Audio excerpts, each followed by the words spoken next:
to get a chance to celebrate with you and share all the amazing work that we have done on the Fuck, Marry, Kill podcast. Season 2 is coming out today at 6:30. We're going to do a little countdown. But I am so happy that you all came out here today. It is also my birthday. My birthday was 2 days ago. So yeah, you're also all very at my birthday party, which is awesome. Thank you so much for being here. We are going to get started. We are doing a conversation today, a live taping of the show with Maura Chanz and Solonje Burnett. And we are going to be talking about sexual liberation and how that fits into the sexual wellness and wellness world. Wait, can one of you all grab my cards? Sorry, they're underneath the flowers. Thank you. Yay, thank you. It's my birthday. It's my birthday. Yeah.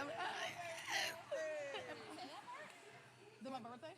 Oh, I told them. I told them. Everyone no, they knows have it's to your know. birthday. Okay. It's my birthday. It's your birthday. Oh, thank you all so much. And thank you two for agreeing to do this.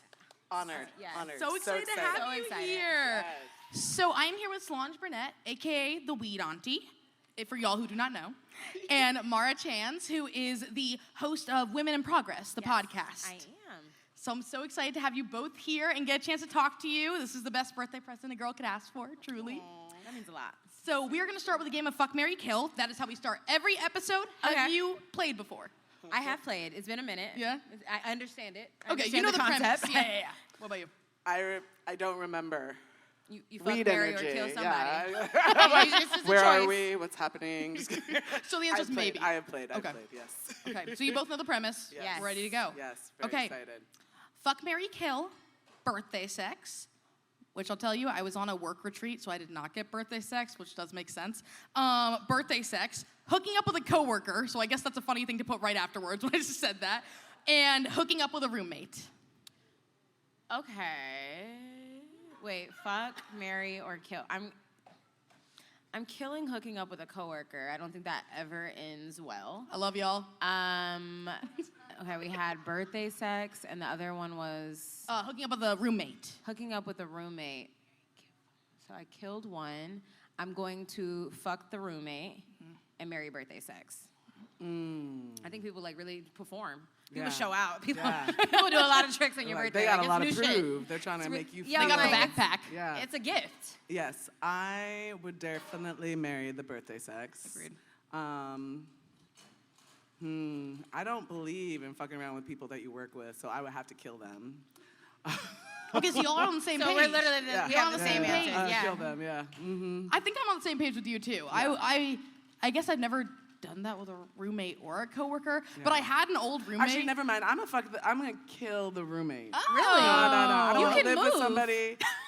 Do you know how hard it At is to least move ends. in New York, girl? It costs so much money. I have lived in my apartment for 12 years. That is like 12 something years. that's unbelievable in New York. Yeah. It is. That you don't own. Like, I have lived there for 12 years. I do not like moving. It is I really move traumatic. every like 2 years. Yeah. So I had you to can fuck a pick up. roommate. That's why I was like, oh, fucking a roommate. Like, I will never see you again, sweetheart. No worries. It's, Gotta make That's sure you fine. got that nice lease that's like, you oh, you mess have rent up, month to stability. month. You have rent stability there. That's that. That's, Well, I actually sued our landlord. I started a tenant association. As She you an should. organizer. So I was like, hey, y'all, this is a hot mess. And then I actually hit up my brother back there, shout out Kofi, and he introduced me to free legal services. And so we have had frozen rent for about 8 years. oh yeah, I too would okay. kill the roommate at that point. I mean, I don't have those Yeah. liberties. So She lives alone, and it's blessed.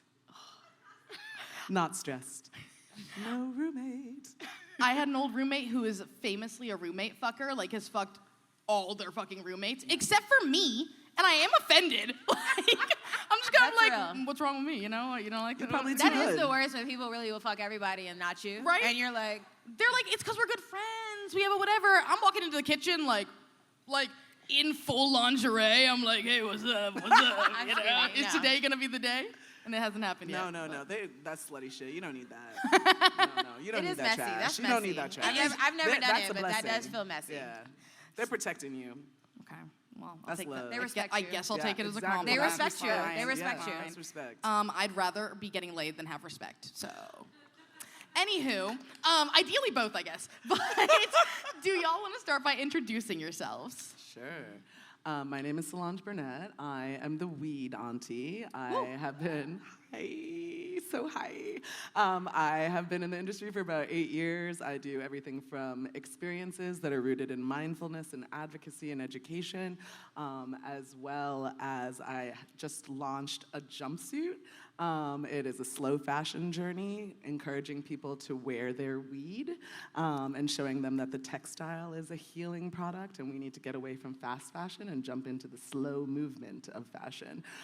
So just educating in every way possible, using the plant as a conduit, whether it's for music and art or it is for wellness and sex. I love that.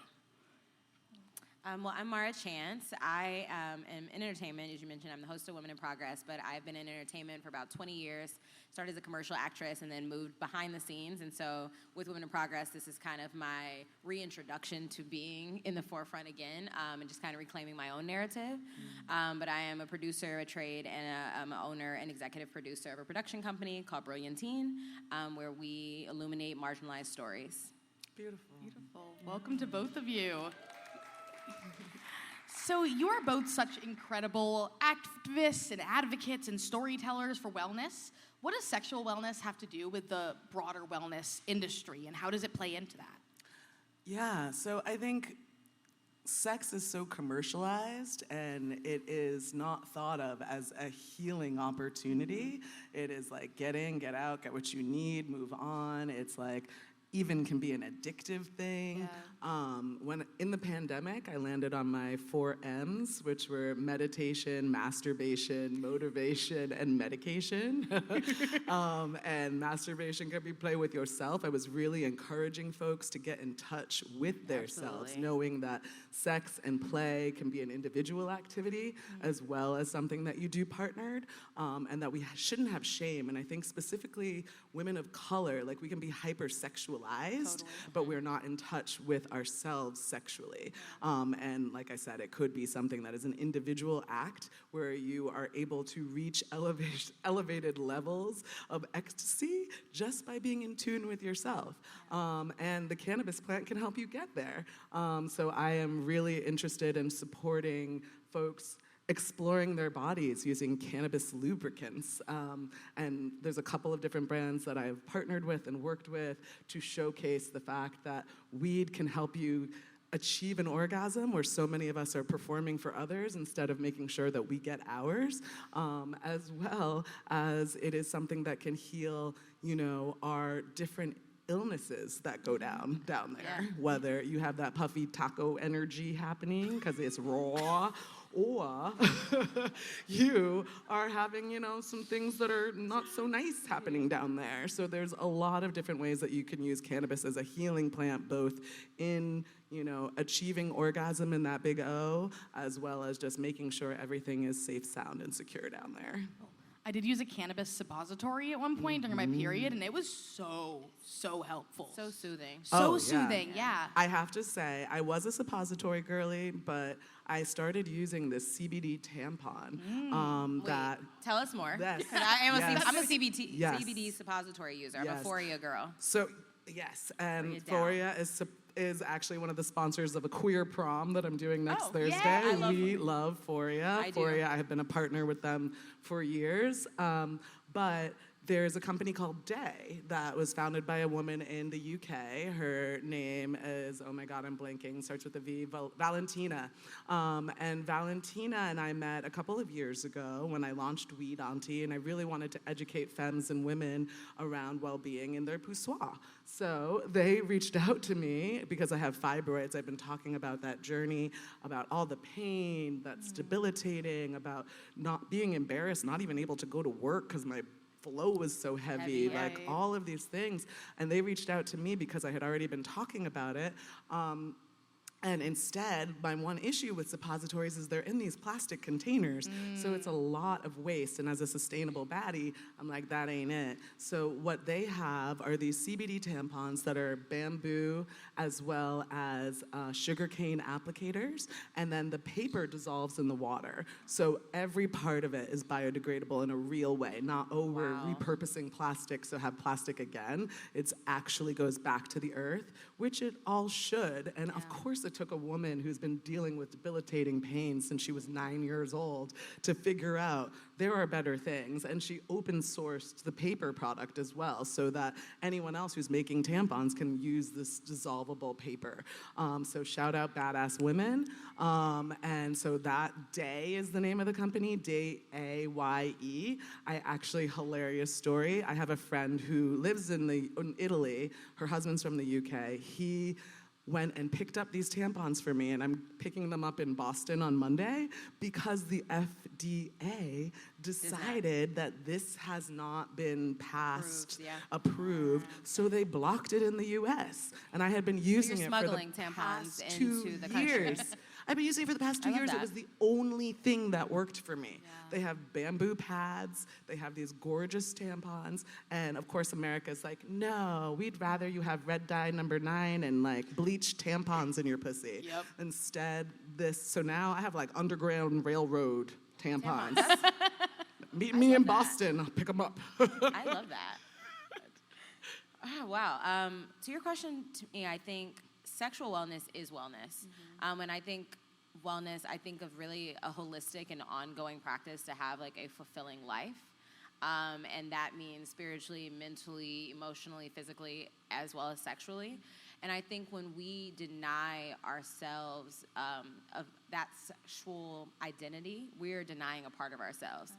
And then when I think about the actual literal health benefits, I mean, they are endless. From stress, we're tightening bladder.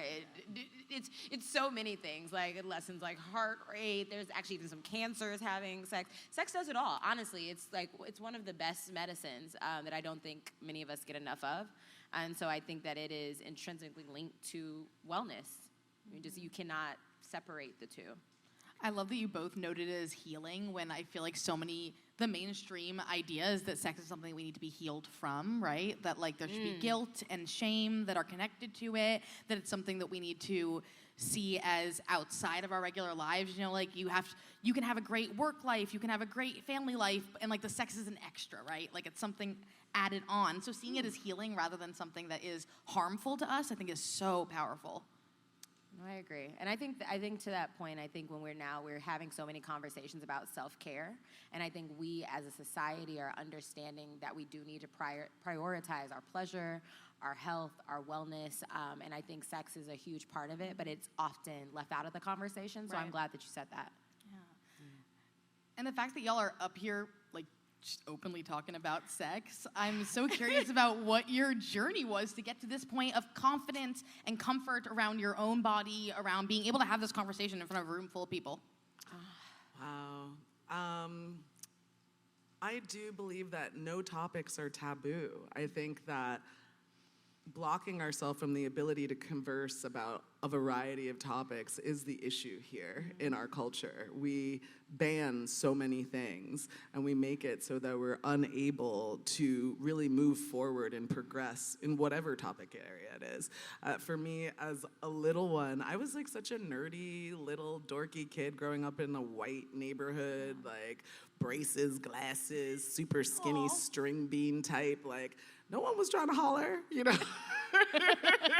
Or if they were real shy about it. They were like, oh, by the way.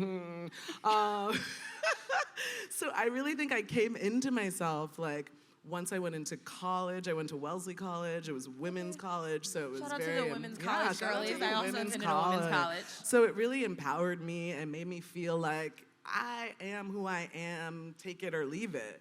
Right. And I really felt sexually empowered as well, just noting how many different types of women, whether they were queer women, whether they were folks later on that I like showed up as by the time they graduated, they went from woman to man, like transgender folks. It was really beautiful to see that journey. And I also became a nightlife baddie. I started promoting in clubs and inviting people. I had like so many friends, and in Boston, it's so segregated. It's like black girls hang out, white girls hang out, Asian girls, everybody's doing their own thing within their own identity. And my family's from the Caribbean, and I'm like, hey, hi everybody, friends with everybody. And so I had like such a blended friend group that it became attractive to these nightlife promoters, club venue owners, they were like, oh, wait, you got a Russian, you got a person from Sri Lanka, you got this Jamaican girl. Like, everybody was in the crew. You can bring everyone. Everybody was in the crew, so it was like, come through. And I really felt myself as like, wow, I'm a hot girl. This is great. People want me at their parties. Yeah. I am cute. And you are. Thank you, darling. And so I really just started to explore at that point. I was a serial monogamist. Like, I was one of those folks that was like, all right, you my man, we locked in for like 4 years. Next one locked in for this many years. Like, I did not know how to separate, I think, my sexuality from being in partnership after being like a playgirl on the streets. Yeah. It was like, nah, I need to be locked in. So I'm really enjoying this 4th chapter of my life because she in her 40s on that 4th flow. And it's like, oh, I am free. I am free to be me fully. Like, I can talk about sex. I can be about sex. I can date 30-year-old men on baby girl status. Like, I can do whatever the hell I want because I am me, and who is to judge? Absolutely. And she classy. Thank you. I think for me, that confidence, I want to say, honestly, has been here as long as I can remember. I'm from Chicago, and as we kind of talked about offline, just like Chicago also is like a heavy sex work city. So I grew up with like a lot of pimps, honestly. A lot of the men who raised me, sex was always a conversation. I grew up in a sex-positive home. Actually, I was laughing with you a little bit earlier that my dad, during the pandemic, had sent me like a text where strippers were protesting in Millennium Park, and my dad is an elevator mechanic who's huge in unions, and he's like, I need to come and figure out how we can unionize for the sex workers, because hoes matter. And I was like, hell yeah. So I grew up in a home that, I wouldn't say my parents were like overtly sexual because I don't recall that, but I think they just have always allowed for expression. When I look back and think of my childhood, I started like touching myself very young and like sitting under the faucet in the sink and like probably putting things up there that I shouldn't have. I'm like, oh wow, a broomstick. I can throw something. No, it was like a glue stick.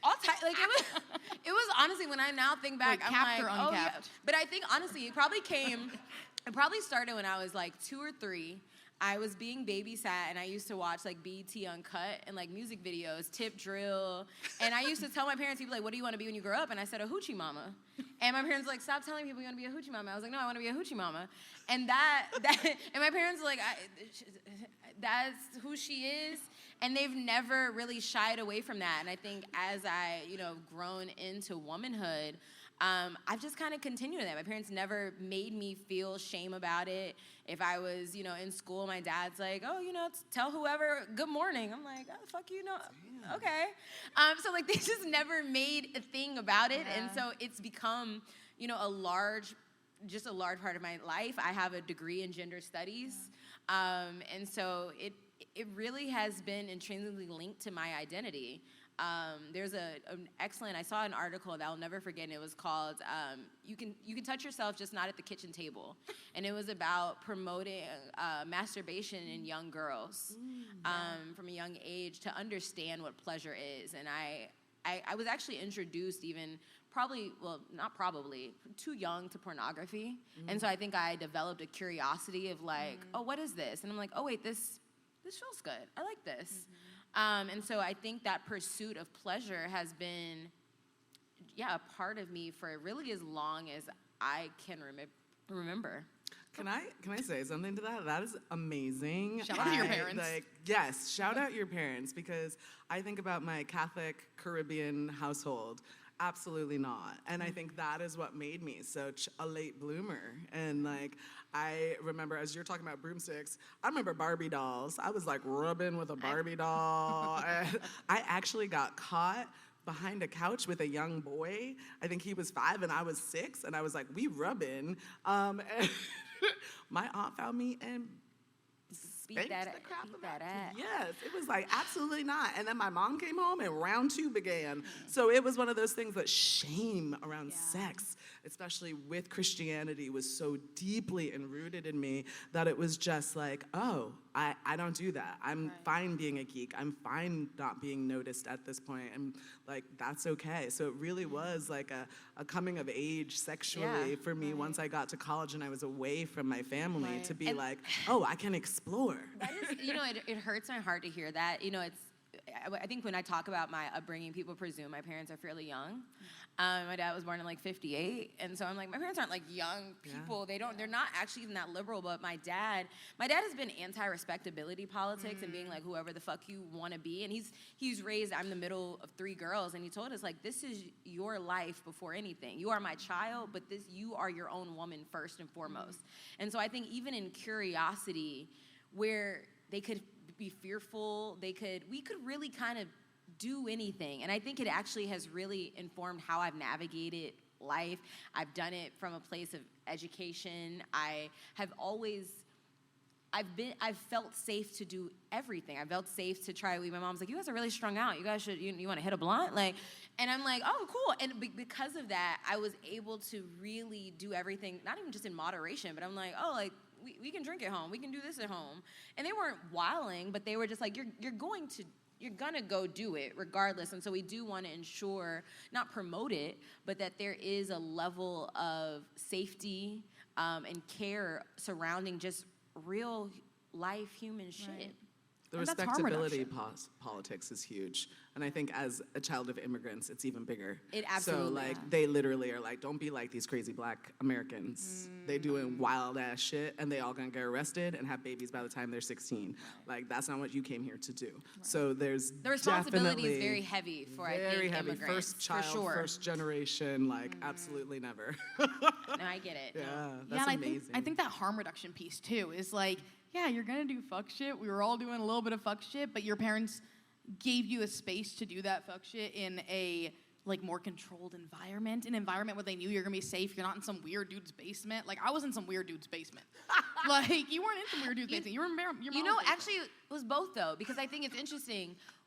There's still I still have Black parents, and so I also was like, it's like, you cool, but how cool are you really? Right.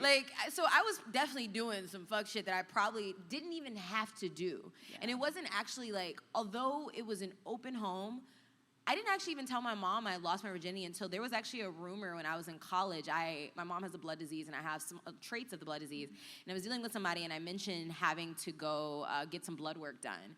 And unbeknownst to me, they had a partner, and the partner made a rumor that I had AIDS. And I had to tell my mom, and my mom was like, I didn't know you was having sex. I was like, oh, girl, shit, well, you 6 years late there. And it was, for her, she was like, why did you not think that you could talk to me about it? And so I think it was, although there was an openness to it, I knew it was okay to do, but I also still didn't think it was conversations we had. But once that happened, my friends will tell you, I'll hook up with my mom's like, how's the dick? And I'm like, girl, I don't know if I'm gonna be back. I don't know. But now, I was like, damn, I could have really had this relationship the whole time. Right. And so in some ways, I wish I understood just what a safe environment my parents actually facilitated. And I think I internalized shame. I think it was even other people around me, you shouldn't be doing that. And I'm like, oh, damn, okay, it feels good. I like it. I don't think I'm hurting anyone. I'm being safe. But still everyone else is saying, this is not what you should be doing. Right. So that was, it's that I've had to really kind of battle with. Yeah. Yeah, you brought up Black parents, you brought up immigrant parents. Why is it so important for us to be talking about sexuality in these Black and brown communities? And what are the barriers that are stopping us from being able to have these conversations? Because I feel I'm so grateful to be in these spaces surrounded by Black and brown people who are really open to having this conversation. And also, that's not how I grew up. That's not how the majority of the world is. That's not how the majority of people I interact with is.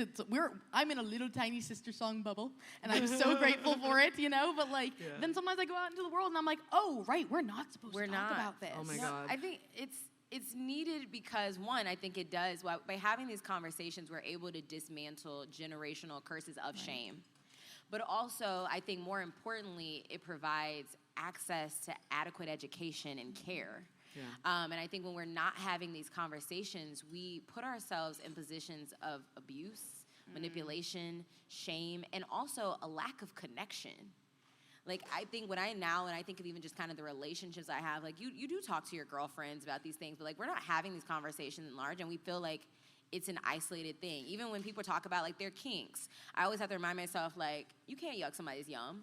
Like it may not be for me. I'm like, that's some different shit there. But I want to ensure that they feel comfortable enough that they allow themselves to be in connection and community. And so the more conversations we have, we holistically will dismantle that curse of shame. And I think it's something that is universal. Like women's health and well-being is shamed. It's underfunded in research. It's such taboo. Like they spend more money on Viagra than they spend on dogs, women's health issues. So like it is one of those things where we are just a part of a patriarchal culture that is not interested or accepting of our issues, our conversations. And like as you were telling that story of your parents, I was just sitting here. I remember the first time my mom heard me. She came home in the middle of the day. I was with my boyfriend in college, but I was at home in Newton, Massachusetts, and she came home on lunch randomly, which she like never does. No, you got an hour. She never does. And she came home and she heard me having sex with my boyfriend. What do you think she like brought that up to me separately? No, she decided to make that dinner conversation with my siblings, with my father, and she was like, "So, Solonje, were you home the other day?" Like, I was like, "No, what you talking about? What you talking about?" Truly, it wasn't me. And she was like, "I heard you having sex in the middle of the day. Why weren't you at school? And I really hope you were using a condom. Like, doom. Like, it is the end of the world. Like, you are going to die because you were having sex." I was like, "Mom, condom? I cannot. I'm on birth control, and this is my boyfriend. And honey, this is not the first." She was like, "I thought you were gonna get married a virgin. I died." I was like, "Sis." It's so funny you say that. My actual first time having sex, I got caught. And it's funny. I actually I spoke to the guy recently. We were laughing. I was like, "Do you remember that?" It was two my friend and myself, and we got invited to like a New Year's Eve party, and like she got caught with like just giving head, and I got caught having sex. And I was telling him, I was like, "Wow, I'm so thankful. Like your parents didn't. They definitely stopped it, but they were just like, you know what? Y'all are growing teens." He was punished for a year. He literally was like, I took an L for the team. Right. I was like, you was gonna take an L regardless. Like your mom telling my mom was not necessary. But she sat us down and she was like, "I hope you're using protection." She's like, "He has no money, sweetheart. He can't do shit." And I was like, and it started reminding me of a conversation I had with my dad of just like my dad's biggest thing is like pussy management. You can That's your dad's biggest thing? Absolutely. My dad told me when I was very young, he said, "Men will fuck you or fuck you out of something." And that was, he said, "And I've raised you enough to ensure that you wouldn't fuck with an ain't shit-ass man that would do either." And he was like, "If somebody's gonna fuck you, you be in control of that." And so when she was like, "Oh, no money," I'm like, "Oh my God, well, we were using a condom, but oh, girl, this is, I don't know if this is the life I had planned for myself." So I think even having those conversations, like I was always somehow in spaces where it still was safe. Like it was like, okay, this is irresponsible in my home. If y'all want to be doing this, you find somewhere else to go. But if you're going to make sure you're safe, make sure this is somebody that has value, that is careful with you, that considers you. And so those, I look back and I'm like, honestly, I couldn't have been in a better situation. I did think I was gonna like lose it to like This Woman's Work by Maxwell, very a la Love and Basketball. So I missed that part. But aside from that, like I'm like honestly, like that was a pretty good situation. I was like that really perspectivized what was going on and how I moved forward in my sexual engagements. Yeah. Y'all, I think I'm so sex positive, and listening to stories about you guys getting caught having sex has me stressed out. I'm Girl, like, that shit was so stressful. Imagine like you're 15 and you're right. Like, and I'm like, but I'm also like, that's what I'm saying. you were I was like how old were you? 19. Right. I was you were like out the grown. house and I came home. Oh no. By then my that is parents knew I was crazy. fucking by 19. But I also, was. I do think that like the importance of it is like for Black and brown folks to know that one, empowerment doesn't mean you just need to be out there fucking people. Right. And I think like commercialized, hypersexualized Black and brown people is a thing that's been happening forever. And it's like, not choosing to be sexual, choosing not to be sexual is your decision and is beautiful. Absolutely. And I do think that like it doesn't have to be, oh, I'm not having sex or I'm not talking about sex. The conversation is what's important. And that conversation changes as we age, you know, from like we're hooking up with these young folks to like I have a partner or I have multiple partners or, you know, now I'm dealing with perimenopause or whatever. So and I'm dry and like, or I'm hypersexual because I am of that age. Like there are so many parts of this journey, and I think as femmes in the space, we need to be very open and honest with each other about what is happening with our bodies, with our needs, with our cravings and our desires, and as our bodies are shifting as well, as we're getting more full-figured and soft, and like, I'm like, do these muscles work anymore, you know? Listen. Like, my favorite thing in the morning, there's this woman who's like on, off, on, off. I do that every time that pops up. I'm like, we clenching in the morning. We doing exercises. I love a good Kegel. I love a good Kegel. You know who I'm talking about? She's, Wait, what's the on? Off. Like your booty clench? No, it is like a pussy clench. It's a Kegel, the girl. pussy Kegel. Okay. It's a daily exercise. Y'all do that every day. Y'all don't be just doing Kegels in the room? Woman, I literally go on Instagram, and this white woman is there like, on, off. And she's just so excited about it. And I'm like, yes, bitch. I'm lying in bed. I'm like, yep. We do it. And she'll be like, hold, 2, 3, 4. Release, I love off, this. on. I'm like, yes. This is where we're at. It's like you can find your community digitally if the people that you're friends with are too pussy to talk about shit, you know? You can get your community and make sure that you are informed, you are in touch with others who have the same energy and energetics around sex. So it's like you don't have to be alone feeling like a slut or feeling like somebody who's just amiss culturally because you want to talk about it. Right. And I'm excited that actually is becoming I don't want to say commercialized, but like I'm a follower of Tabitha. Normalized. I'm a follower of Tabitha Brown as well as Halle Berry, and I just love that Halle Berry is just out here having the best sex of her life. I said, girl, fuck it up, and I literally called my mom. I was like, Halle Berry made this lube, but she calls it intimacy shit, gel, whatever the lube, and I'm like, girl, Halle Berry said that you need this, and so like her girlfriend got it, but like I'm just like because they're public figures having these conversations. I'm like, we are day by day dismantling just the taboo around this narrative. And I am so excited. Like with the growth, I think obviously there's some downside of social, but finding that community, being able to have dialogue that you just don't, you may not have the space to have anywhere else. That is one of my favorite parts of the digital and social age. Totally. Yeah, it's a whole...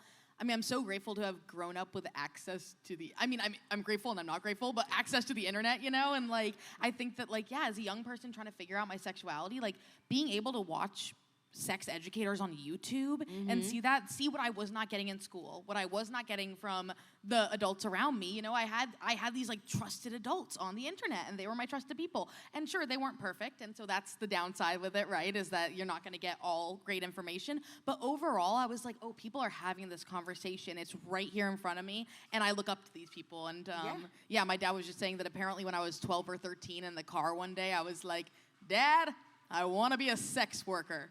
Hoochie mama, same thing. I do not remember that conversation, but that sounds right.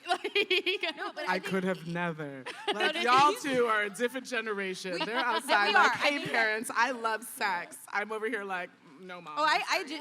My parents always bring up, they were like, you were like 2 in the back seat singing ODB, like, baby, I got your money, don't you worry. And my parents like, we should have known then, like, this shit was about to go downhill. But I think it's interesting because even I was singing Dancing Queen from ABBA, you know. I love that for you. You can dance. I can imagine little baby Solonje just so whole-some. So wholesome. I was so wholesome, she was so Scout. wholesome. She was a Girl Scout. If she could see you now, oh my gosh, she is so proud. She'd be so proud. She wouldn't even know. She's like aunties outside. But I think, we're talking about social, but it's even moving into the scripted and the narrative space. Like a large conversation recently was Forever, the new series on Netflix by Maura Chanz, and people are like, it's so much sex. They're teenagers. I'm like, right. They're teenagers. Right. It's so much sex. Like that. I'm like, that is teen angst. I'm like, I love that they're showing these things and they're having these conversations. They're talking about consent. They're talking, I mean, literally, it was so much that I was so excited to see that I'm like, wow, we are progressing. It's slow, but I'm like, there is true progression here, and I love to see it. Absolutely, absolutely. So since you brought up little Solonje, I would love to know, what would you want to say to your younger self if you could? I'll let Solonje take it. Oh my God. I'd be like, bitch, you a star. Like, honestly, shine bright like a diamond. Solange is angel of the sun. I feel like I actually am holistically myself, like unabashedly myself. So I would tell her, you're gonna be okay. You're gonna do cool things. You're gonna meet great people. Your circle is gonna continuously expand. You're gonna have boundaries and not let people walk all over you. I would just be like, you get it, girl. You're gonna live by yourself in Brooklyn and be happy waking up to quiet in the morning after a divorce and be like, I'm winning. No roommates to fuck. No roommates, no kids, child-free, no roommates, no man, like, in one of the most expensive cities in the world, like, bet. Doing it. But also looking for someone to flee with, because America's fuckery. Yeah, let's go. Who's ready? Yeah. You want to be my boyfriend, girlfriend? Who's ready? Let's go. I'm open. She's accepting. She's accepting potential suitors. Where do we want to go? I'm like ready to go. Okay, like, look at our options. Talk about it later. Okay. It's interesting that you said that you're a star. I think that's what I was told the most as a child. It was like, they call me Maura the Stara. But star in the sky with others, right? Yes. Like, I think of me as a part of a constellation. Like, it's not, I think a lot of times it's like you're on a platform and a pedestal as a star by yourself. I'm like, we're in a sky in a galaxy. You're a galaxy, Yeah. no. What would I say to my younger self? You are the main bitch in your life. That's actually, I don't know if anyone watched Unprisoned. My favorite episode is called Main Bitch. It's a show on Hulu with Kerry Washington. And I think I was taught that. And I think it's interesting when outside voices are louder than those close to you. Like, I've always been told I was a star. I've always been told, like, you are that bitch.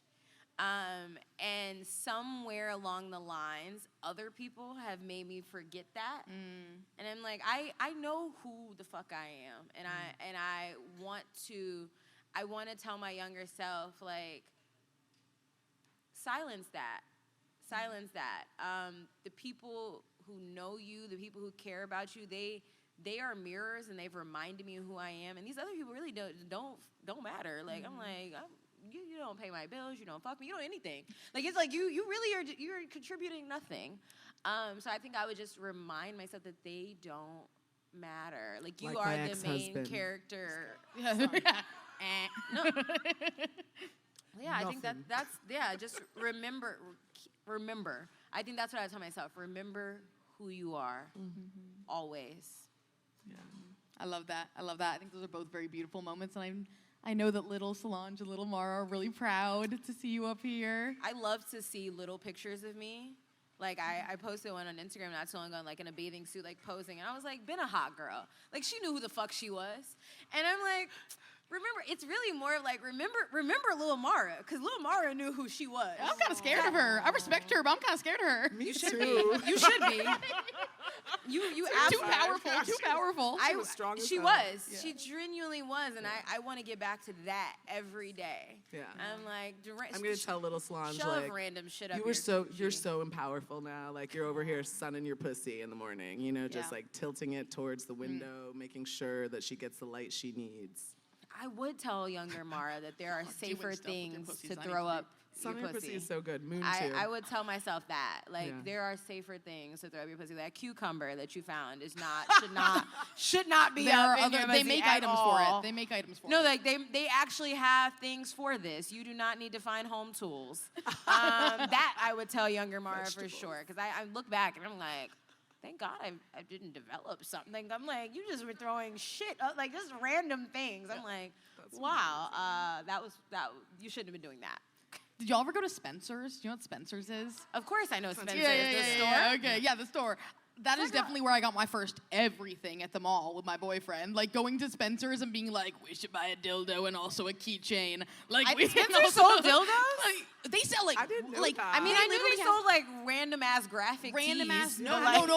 It's a a graphic dildo. tees in the front. In the back, there's like the 50 Shades of Grey like starter pack. Like they had all. Yeah, we were like, should we buy a rope from Spencer's? We're like 15. Like don't know what we're doing. You know what? It never seemed like a safe store, and I don't mean that. I think like it never felt like a store for me. No, and so I don't know that I ever made it to the back of Spencer's. Like I've definitely seen the shirts in the front. Like it gives me like Hot Topic. Like I'm like totally. I never saw myself in the store. So it wasn't probably until like I got much older that I was like, oh, like there's sex stores. Like I actually think she's in the room. I took one of my best friends to I told her it was a cooking class, but there was a sex store in Melrose that would have random classes every Wednesday. I was like, girl, we're going to a cooking class. And we went to a BDSM class. But I'm like, you know, those spaces, I was like, wow, there's people that look like me. Yeah. Spencer's was not it. No. That gave. No, the skinny white dude in the beanie. I didn't want to see that. It gave very white. It was not for me. So no, I didn't make it to the back of Spencer's actually. Yeah, well, maybe I it's got time. into BDSM, but I don't really love it. I didn't, but the class told me. It showed me. I was like, fogling. Oh, no, this is some different shit. When you yucking people's yum. I said, when you that's have like not... a white man tying you up, it gives ancestral trauma. To me, honestly, it's not the ancestral trauma as much as it was for me. when I was going to do it. It was ancestral trauma. I'm like, why is this rich white man tying me up? Oh, he was rich. Wild. I appreciate that. I almost fucked a white man, and I was like, no, truly, I was like, it looks uncooked. I'm so sorry. It doesn't. I literally was like, I don't know if I can do this. He's like, and get your dick back in the oven. Get your dick back in the oven. I truly hopped up. I was like, you're living like Eminem in 8 Mile. It's could giving go be Atlanta. with a black man. When you grow up in the Northeast, the pickings are slim. I'm from Chicago. The pickings are slim. I'm from Chicago. I grew up in rural Pennsylvania. You know I feel you. I feel you, girl. Well, enjoy. I mean, I was all about the internationals. No, I'm not. I don't fuck white Americans. Sorry, but like. But if you're gonna help me flee, I mean, then maybe. if you speak multiple languages and you could be a translator abroad, sign up. I love getting passport stamps on my pussy. It's like I've been here, there, and everywhere based on this dick. I love that for you. I can't say the same. It was really fun. Who needs colloquial local dick when you could expand and experience things from other places? I have very and homogenous go with dick. Them. 4 black grandparents in this pussy. That's the only thing I can speak to. So, but I love that you guys have different experiences. I would love to Taste offline. the rainbow. I'd love to offline what that was like. I really would. Taste the rainbow. I do not discriminate. No, I love that. I do. I'm a little I do not. Native Maybe I American, should, but I do not. Asian, white, everything, All of the equal above. opportunity. I think the City Girls had a song about that with Doja Cat. Yes, exactly. This pussy flies. It's like this pussy. Is this y'all's first time meeting? I can't remember. It is. Yes, It is. I love it. it. The energy is amazing. It's amazing. Love it. I think they're telling us we gotta go. I'm like, oh. Y'all were meant to be in a room together, I though. love love this. it. No, I'm enjoying Doing it. this. Yeah, I think I have like 2 more minutes left, maybe. Okay. Yeah. Should we try and squeeze in one more question? Sure. I do have it. Yeah, Okay. it can I'll be speed it up. succinct. We'll give quick answers. Because I would love to know what y'all are thinking about how sexual liberation kind of plays into all these other forms of liberation that we're fighting for. So gender liberation, LGBTQ liberation, like all of the things that, just fit together, the intersections. I think it's about identity. I think it's about I think all of them play together because they allow people to live their fullest selves. I think you started with about holistic wellness. I think it's the pursuit for a life of autonomy, power. I have a tattoo that says tribe, and I think people need 3 things to really have a fulfilled life. You need community, you need autonomy to be who you are, and you need something that you can contribute to society. And I think sexual liberation has to do with actually all 3. So. Yeah, I think right now where we are living in a place and space where they are banning our autonomy, Right. they are making it so that we cannot make decisions. So people are literally vegetables and being forced to go through having a child. It is a very terrifying time. And I think everything that we can do to show people that you can be free sexually be that example of different ways of doing it, that it's not just about having your ass out and being able to twerk, you know? That's important too, though. That is, but that's only one side of it, liberating. and that is like the only side they show is hot pants and hot girls half naked on stage, which is literally for the male gaze, because who is their manager, who is the owner of that company? These are like pageant queens just throwing ass, and that is not the only way that sexual liberation needs to be. Sexual liberation is not shaving your pussy. Sexual liberation is literally being with men, women's, and theys and them. Sexual liberation is doing what is counterculture and queer. It is not subscribing to the cultural norms of what women are to do sexually. So I do believe in this place and time is to create spaces for conversations. It's to create spaces for folks to meet and greet and like organize and continue to share and learn with each other. And that is fully what my passion and mission is to make sure you feel safe in your sex and safe in yourself. Thank you both so much for your answers and for putting that into context too, just like in the greater context of all the ways that we deserve bodily autonomy and we deserve autonomy over our spirits and our physical selves and our minds, and being able to have that extends beyond sexual liberation, but that is a piece of it. It's a necessary piece of it. Absolutely. So, And I'm done with the cult of celebrity, like kill them all. All of them. Even Timothy Chalamet, I like love all him. Of, but like, really? honestly, I love you. He's cute, I get it, I see it. I love a boy who looks like a girl. I'm just waiting for them to show up and say something besides buy my product. Yeah. Like, when the world's on fire. Right. Like, I literally am like, do more and stop telling us to buy shit from you. Right. Like, we need to have better heroes, better examples, better people who are rooted in liberation, because telling people to buy my makeup line, buy my clothes, my underwear, whatever, like, that is not liberating. That is consumerism. That is capitalism. That is caucasity, and I do not subscribe. Caucasity. That is not Black excellence. That is mirroring the devil, and I don't have time for it. I love you said the devil, because I always say, who kills, steals, and destroys? Right. And so I do not care if you are a billionaire. Bitch, distribute those funds. We outside and we need help. And you're being like, buy my tickets to my concert for $500 to $1,200. Like, that you is have a platform, use it. sickening. And you have said nothing, and you get blonder and blonder, every single one of them. You could just pop off the head like a Barbie and put on another head.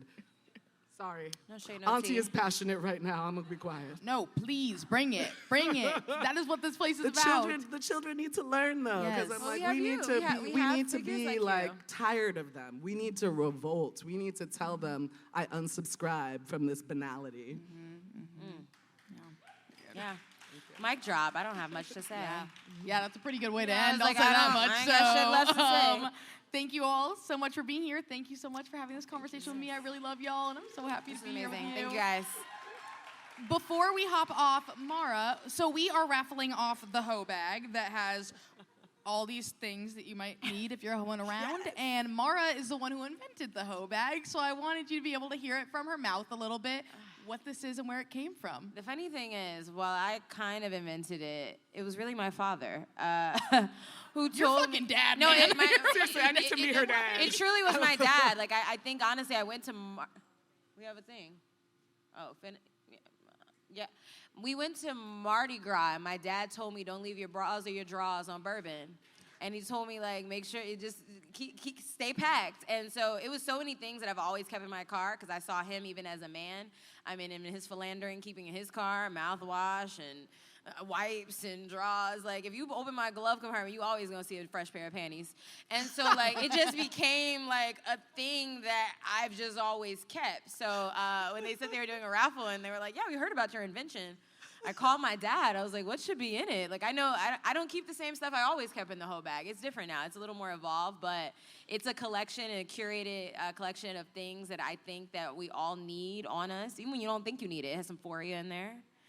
It has some Yanni wash. I used to be out here pumping hand soap real quick.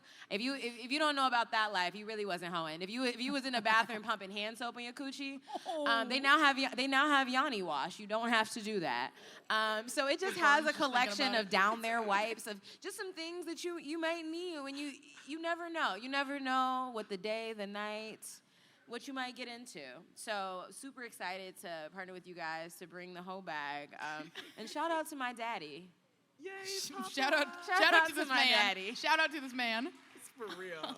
Thank you to my dad. Literally, no, that's My what I tell dad. people. It was like a meme, and it was like, my daddy can do it better. And I was like, baby, like you ain't met a man like my dad. Like I'm like, my dad is a girl's dad, like a true girl dad, and I'm so appreciative. Meanwhile, my dad was a hoe, so there's that. He's a what?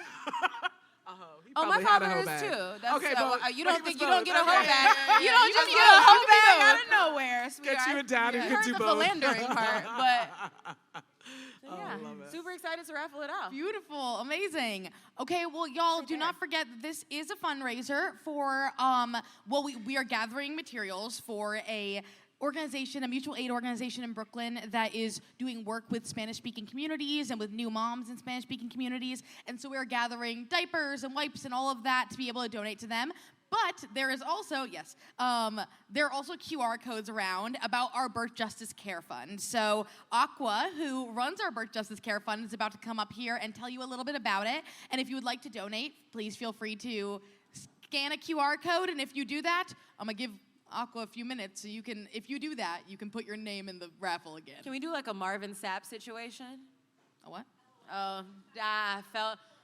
Close the doors. Close the doors. You guys will not be leaving until you donate. Oh, was that I hate Reverend I who hate closed that the missed the doors? people. Y'all are not chronically online enough for me. Yeah. That was the Reverend who was wrong like, crowd. put money in there and then close the doors. Close the doors. Yeah. I remember now. Close Yeah. You got a drink and you got some food. Y'all can support some mutual aid. I'm dead. All right, Aqua, I'm going to give you the mic. Can we Yo, get give it up for the Are we up? birthday girl, though. If you getting up, I'ma get up. Yes.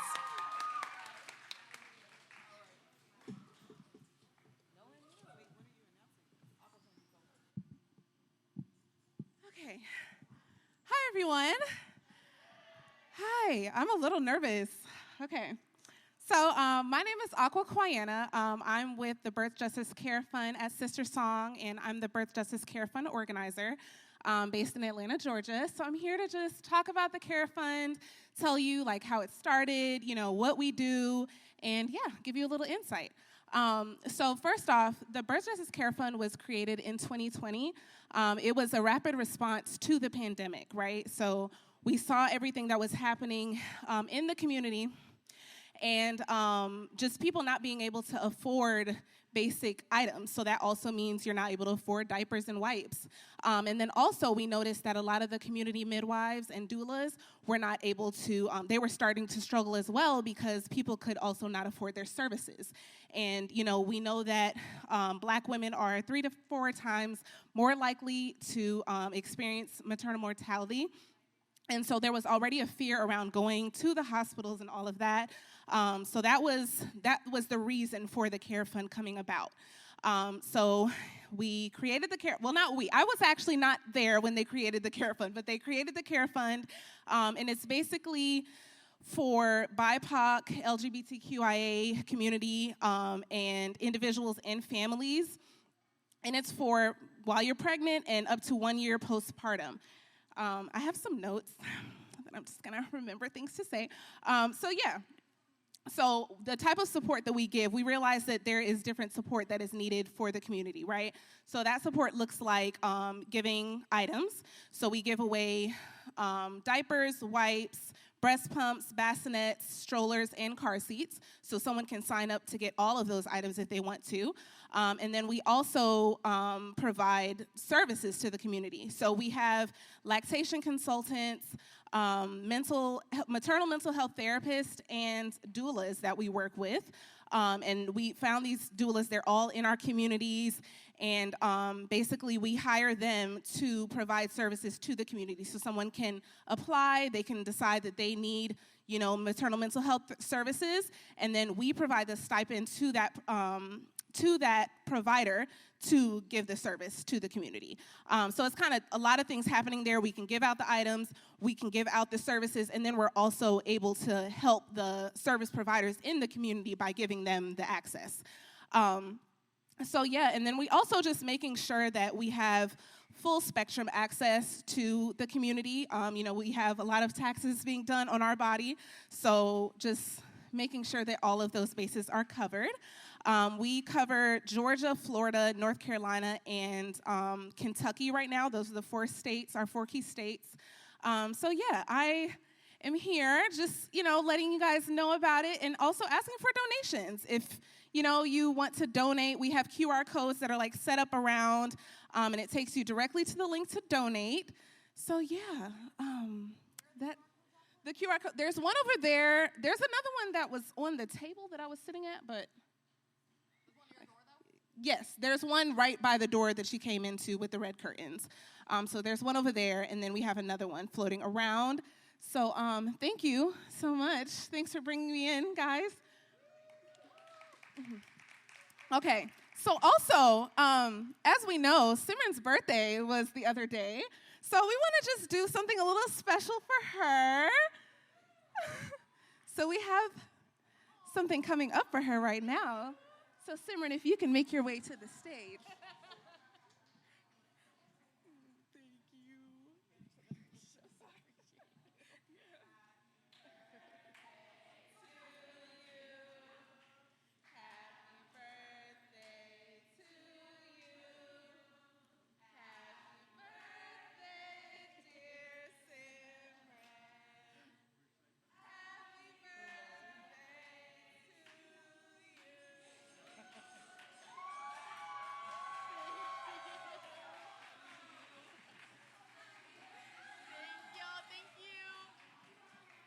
Thank you all so much for being here. This is truly an amazing birthday gift, really. So good. Oh, wait, let me do the raffle thing before we start. Let me do the raffle thing.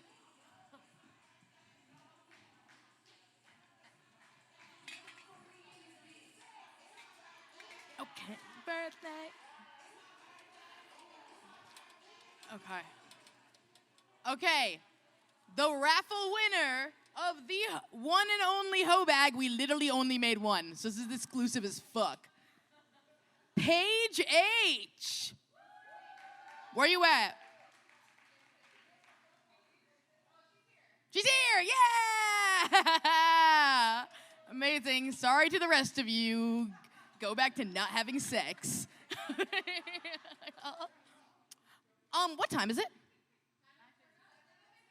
7, man, okay, I will say the season 2, episode 1 dropped at 6:30.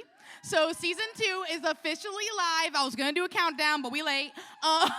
So it is live. Please go listen to the show. I'm really excited to put this episode out, but we have a lot of amazing content coming up. So yeah, check it out. There's a QR code on a bunch of these little flyers that are around. So love y'all. Thank you so much for being here. And now we can party. Hey, where Paige at?